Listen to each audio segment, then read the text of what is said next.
Injil, message, kabar baik itu bukan tentang apa yang harus kita lakukan atau apa yang tidak boleh kita lakukan, tetapi the gospel is about apa yang Tuhan sudah lakukan, sudah selesaikan, akan lakukan, dan tidak akan pernah Dia ingkar janji. Itulah the gospel.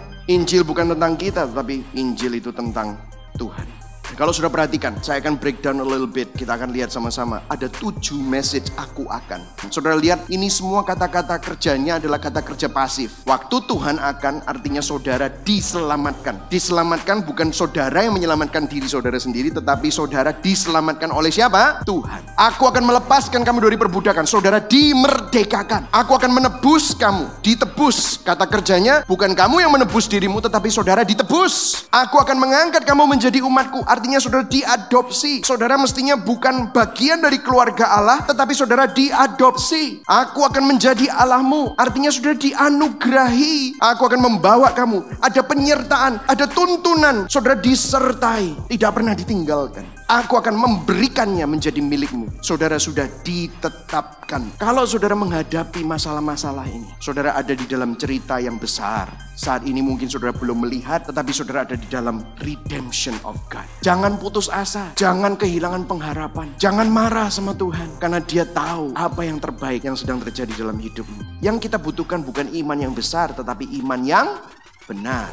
Sebenarnya begini, keadaan tidak pernah menghancurkan iman saudara, tetapi keadaan mengungkapkan apakah kualitas iman saudara ini benar atau hanya besar tapi di tempat yang salah. Nah saudara, ada sebuah nubuatan yang dituliskan oleh Yesaya mengenai apa yang dituliskan oleh kitab Keluaran tadi, yang dibilang kamu akan diselamatkan, kamu akan dimerdekakan, kamu akan disertai. Ini semua ternyata sudah ditulis lagi oleh Nabi Yesaya di Yesaya 61. Roh Tuhan Allah ada padaku, oleh karena Tuhan telah mengurapi aku, Ia telah mengutus aku untuk apa?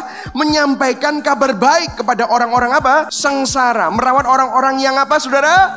Remuk hati, broken hearted, untuk memberitakan pembebasan kepada orang-orang apa? Tawanan, dibebaskan, dan kepada orang-orang yang terkurung kelepasan dari penjara. Ini berbicara tentang siapa saudara? Ayat ini, Yesaya 61 ayat 1 dan 2 dibaca ulang oleh Yesus sendiri. Lukas 4 ayat 18, waktu Dia memulai pelayanannya, Yesus datang pada hari Sabat, Ia masuk di rumah ibadat, kepadanya diberikan kitab Nabi Yesaya dan dibuka. Saudara tahu kalau zaman dulu kalau dibuka itu adalah papirus, saudara, gulungan. Mereka bacanya dari kanan ke kiri. Jadi kalau baca Yesaya artinya buka pertama kali, baca Yesaya 1, digulung, buka Yesaya 2, digulung, dibuka Yesaya 3. Pas hari Yesus datang, Yesaya 61. Saudara tahu, setelah dia baca Yesaya 61, dikatakan Lukas 4 ayat 21. Lalu Yesus mulai mengajar kepada mereka dan katanya, pada hari ini genaplah nas ini sewaktu kamu mendengarnya.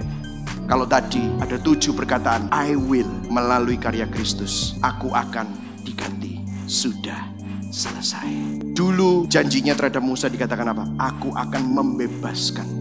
Di dalam Yesus, saudara bisa katakan, saya sudah diselamatkan, saya sudah dimerdekakan, saya sudah ditebus. Saya bukan akan diadopsi, tetapi saya sudah diadopsi. Di dalam Kristus, saya sudah dianugerahi. Di dalam Kristus, saya sudah disertai. Dalam Kristus, saya sudah ditetapkan untuk menjadi milik kerajaan.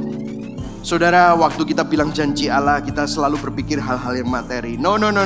Tahukah saudara apa? Sebab Kristus adalah ya bagi apa? Semua janji Allah. Semua janji Allah itu terkandung di mana? Kristus. Hari ini kalau saudara sedang cari terobosan, stop cari terobosan. Karena terobosan yang sesungguhnya adalah saudara dimiliki Kristus. Karena mujizat yang tersesungguhnya adalah saudara dianugerahi Kristus, diselamatkan oleh Kristus, saudara dibebaskan oleh Kristus, saudara diadopsi melalui Kristus, saudara disertai di dalam genggaman tangan Kristus, saudara ditetapkan menjadi anak-anaknya. Amin saudara. Oleh Dia kita mengatakan amin. Biasanya kalau kita ngomong amin apa? Oh biarlah engkau selalu diberkati, sejahtera, sehat, makmur, begitu saudara ya. Terus kita bilang apa?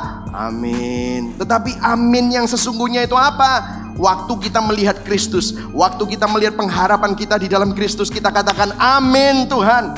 Karena disitulah saudara memuliakan Allah.